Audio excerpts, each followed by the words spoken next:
लोग से एचसीएफ निकालना। यूक्लिड विभाजन एल्गोरिथम क्या है? यूक्लिड विभाजन एल्गोरिथम के अनुसार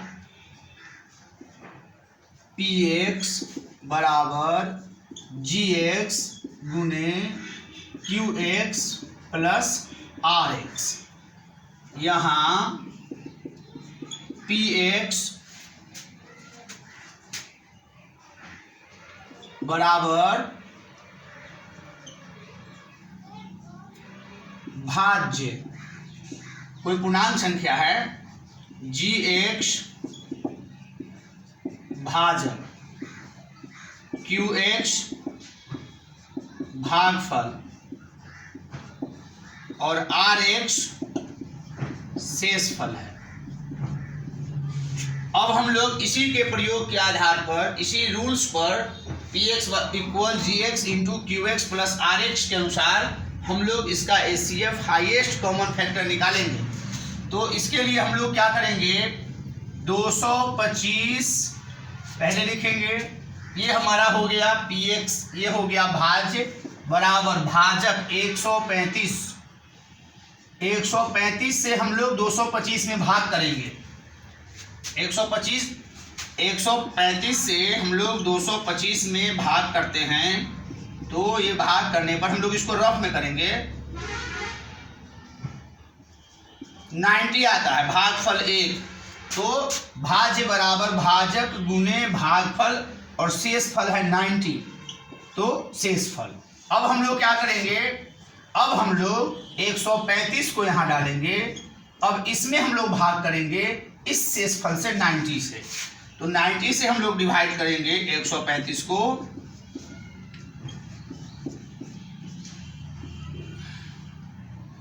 तो यहाँ पे आएगा 45।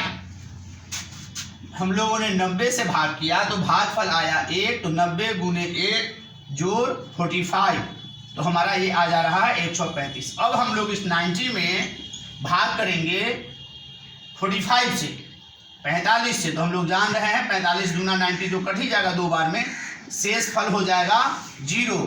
तो अगर जिस संख्या से हम लोग भाग करें, मतलब जिस भाजक से भाग करने पर भागफल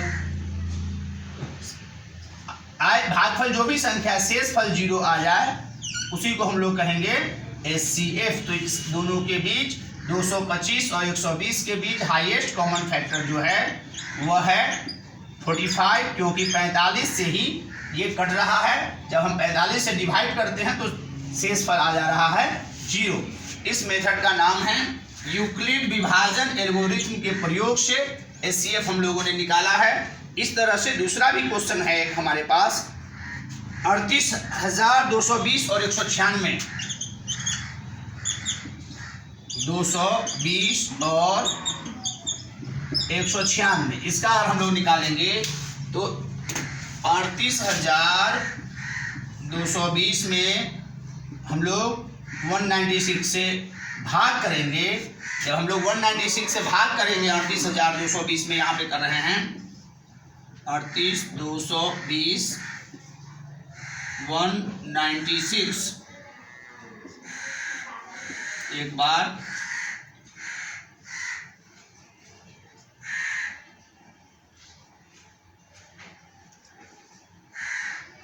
186 0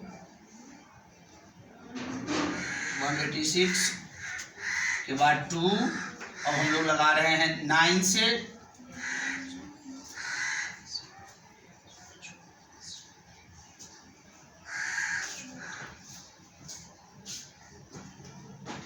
आठ,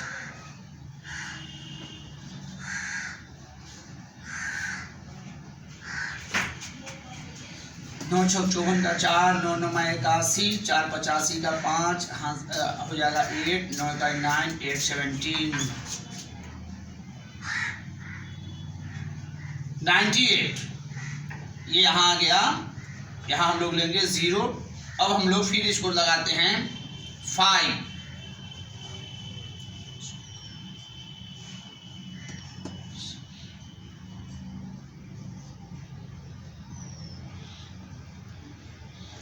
54 30 का 0, 9 5 45 48 का 8 हासिल 4, 5 का 5 4 9, 980। 195 से ये डिवाइड हो जा रहा है।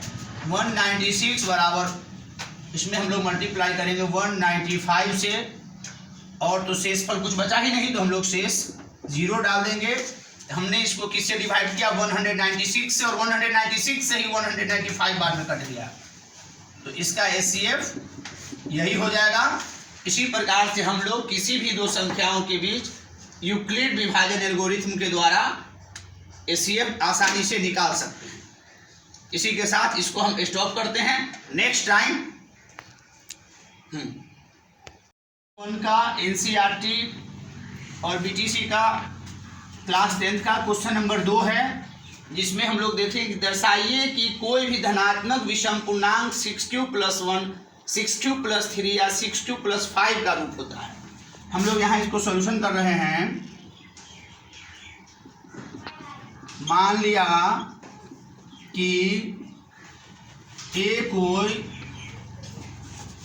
धनात्मक पूर्णांक है। जब a कोई धनात्मक पूर्णांक है,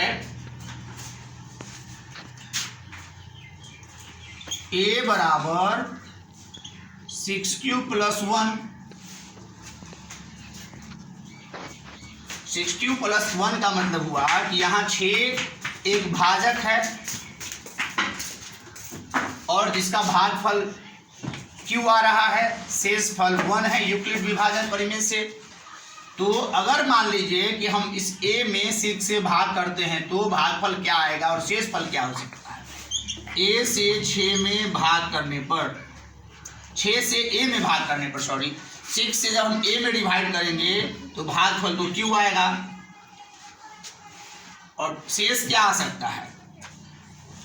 शेष यहाँ क्या आएगा? शेष वही संख्या आएगा। 6 अगर है तो 6 अगर आने पर तो 6 से 6 तो कट जाएगा। इसका मतलब निश्चित रूप से शेषफल 0 हो सकता है, 1 हो सकता है, 2 हो सकता है, 3 हो सकता है, 4 हो सकता है, 5 हो सकता है। फिर जैसे ही 6 होगा तो 6 से तो कट ही जाएगा। मतलब है कि शेषफल 0 से 5 तक की संख्या होगी।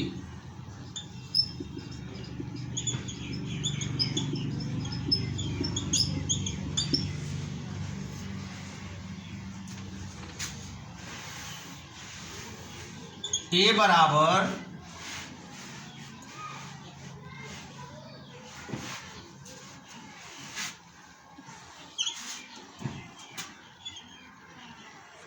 भाज्य बराबर, यूक्लिड हम देखते हैं विभाजन एल्गोरिथम से, भाजक गुने भागफल जोड़ शेष। तो भाज्य हम लोग a को लेते हैं, भाजक हमारा 6 होता है, भागफल q होता है। अगर शेषफल हम पहला बार ये 0 डालते हैं, 0 डालने पर a इक्वल हो जाएगा 6q। बस अगर हम यहाँ शेषफल 1 डालते हैं, a बराबर 6 गुने q + 1, तो ये हो जाएगा 6q + 1।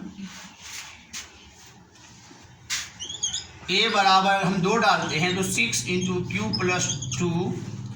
a बराबर हम लोग 3 डालते हैं तो 6 × q + 3। अगर 4 डालते हैं तो 6q + 4। शेषफल अगर हम 5 डालते हैं 6q + 5। ये विभिन्न संख्याएं हम लोग को एक के स्थान पर प्राप्त होती है। धनात्मक पूर्णांक है ये। धनात्मक पूर्णांक हम लोगों को आ रहा है 6q, 6q + 1, 6q + 2, 6q + 3, 6q + 4, 6q + 5। तो हमें निकालना है विषम धनात्मक पूर्णांक। विषम तो 6q तो कट जाएगा तो सम हो जाएगा। ये यहाँ भी सम संख्या, जिसके शेष में सम संख्या होगा वो आपको धनात्मक सम पूर्णांक होगा, या 0 होगा तो धनात्मक सम पूर्णांक होगा। यहाँ हमें विषम पूर्णांक निकालना है, तो विषम पूर्णांक धनात्मक विषम पूर्णांक के लिए हम लोग ले लेंगे 6q + 1, ये विषम है, और विषम वाला ये हमारा हो गया। फिर ये 3 वाला हो जाएगा 6q + 3, और फिर ये 5 वाला हो जाएगा। चूंकि ये विषम संख्या है 5, 3 भी विषम संख्या है, 1 भी विषम संख्या है, और ये 6q + 2, 6q + 4 ये सम संख्या का रूप होगा। तो हमें साबित करना है विषम संख्या का 6q + 1, 6q + 3 और 6q + 5 ये विषम संख्या का रूप होता है। तो इस प्रकार हमारा ये क्वेश्चन कंप्लीट हुआ, सत्यापित हुआ।